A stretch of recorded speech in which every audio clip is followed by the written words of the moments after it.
की हुई थी, यानी दोस्ती की हुई थी, अग्रीमेंट किया हुआ था, ट्रेड भी करता था, दोनों साथ मिलकर काम करते थे। लेकिन अब आधिकारिक तौर पर इजिप्ट परेशान हो गया है और ऑफिशियली आपकी स्क्रीन पर ये लेटर हेड देख लीजिए।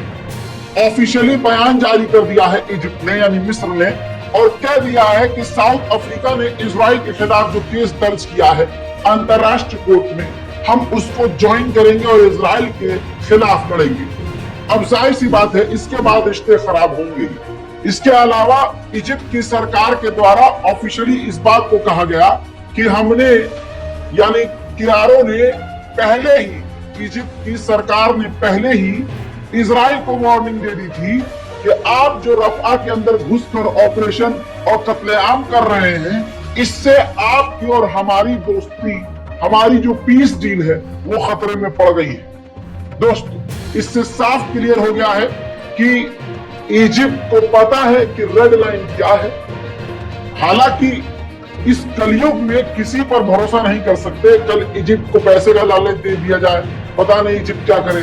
लेकिन फिलहाल इजिप्ट और इजराइल के रिश्ते खराब हैं। उधर आपको मैं बता चुका हूं कि हमारा चैनल इजराइल के सर्विलांस पर, इजराइल की अथॉरिटीज हमारे कई वीडियो को हमारी इंडियन गवर्नमेंट से कंप्लेंट करके डिलीट करवा चुकी है। तो उनका हमारी वीडियो को डिलीट करवाना इस बात की दलील है कि आपका ये भाई सच बोल रहा है। इंडियन गवर्नमेंट भी हमसे चिड़ी पड़ी है, कई वीडियोस को टेक डाउन कर दिया है, नोटिस पे नोटिस आ रहे हैं, लेकिन हम भी भाई साहब लगे पड़े हैं। क्या होगा, ज्यादा जेल जाना पड़ेगा, क्या होगा, ज्यादा चैनल बंद कर देंगे। जैसे सलमान अजहरी को आप भूल गए, मुझे भी भूल जाएंगे, लेकिन अल्लाह नहीं भूलेगा। कोई बात नहीं। इतनी बड़ी बात बोलने के बावजूद अगर आप हमारे चैनल को सब्सक्राइब नहीं कर रहे हैं और दूसरों को हमारे चैनल पर लेकर नहीं आ रहे हैं, तो फिर आप हमारे लिए कर ही क्या सकते हैं। हस्बी अल्लाह व निअमल वकील। उधर आप बता दूं कि रफा का इलाका अब गज्जा के लोग खाली करने पर मजबूर हो गए हैं, क्योंकि उनको क्लियर यकीन है इस बात पर कि इजराइल बख्शेगा नहीं, क्योंकि इजराइल लगातार हमले कर रहा है। देखिए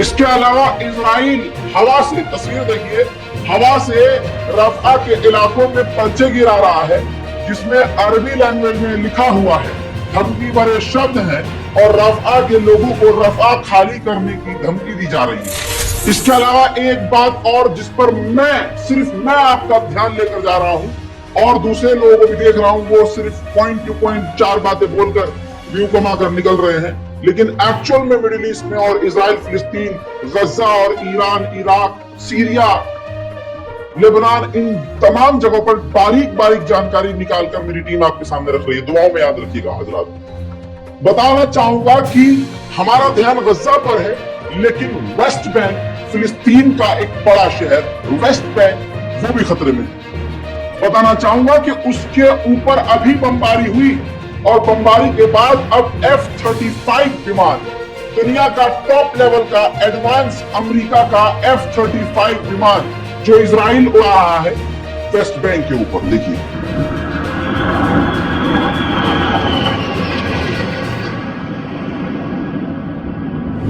उधर रजब तैयब एर्दोगान, तुर्की के राष्ट्रपति, ने कहा कि नेतन्याहू उस लेवल पर पहुंच चुका है कि अगर हिटलर भी होता तो उसको भी उससे जलन होती कि ये मुझसे भी आगे कैसे निकल गया। तुर्की इस वक्त बयान तो खतरनाक दे रहा है, लेकिन दुआ कीजिए कि तुर्की का ईमान जाग जाए और सिरात मुस्तकीम सीधे रास्ते पर रहे, कोई कुर्दोगलू वाली हरकत ना करे। क्योंकि तुर्की आज उल्टा सीधा बोल रहा है, कल हो सकता है इजराइल के साथ हाथ भी मिला ले और हो सकता है इजराइल को अंदर अंदर सप्लाई सामान भी कर रहा हो। इजराइल और तुर्की के बारे में पहले ऐसी खबरें आ चुकी। तुर्की ने आधिकारिक तौर पर कहा है कि क्रिटिकल डिसीजन फैसला लिया है हमास ने कि ठीक है हम सीज फायर करने को तैयार हैं, लेकिन नेतन्याहू मानने को तैयार नहीं है, वो लगातार रफा में हमले कर रहा है। उधर मेरे दोस्तों इजराइल ने कहा था कि गाजा के अंदर सरकार जो जंग के बाद बनेगी उसे इजिप्ट, कतर और यूएई मिलकर चलाएंगे। अब तुरंत तीनों देशों ने एक बार फिर से मना कर दिया कि हम आपके साथ गजा के अंदर कोई सरकार नहीं चलाएंगे। West Bank, West Bank, West Bank, फिलिस्तीन, फिलिस्तीन, गजा तो है ही निशाने पर, लेकिन फिलिस्तीन में भी कत्लेआम चल रहा है। इस नौजवान शख्स को, इस लड़के को इजराइल ने कुछ ही घंटे पहले वेस्ट बैंक में गोली मारकर शहीद कर दिया है। उधर मेरे दोस्तों जर्नलिस्ट को जो रफा के अंदर है, इजराइल की मिलिट्री उनको कॉल करके धमकी दे रही है कि आप रफा से निकल जाइए। मुलाजा फरमाइए इस वीडियो।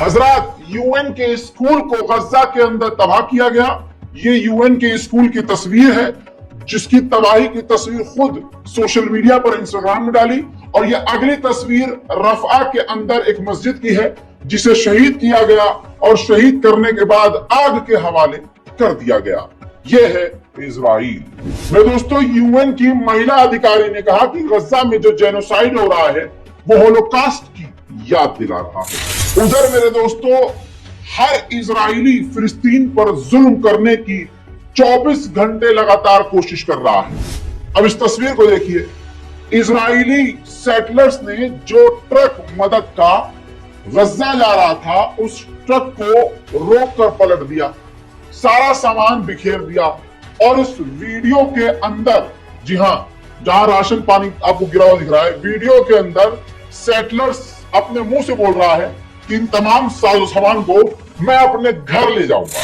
ये इजराइल है दोस्तों, यहूदी हैं। इसी मिजाज के भारत में भी एक खास तरह के प्राणी हैं।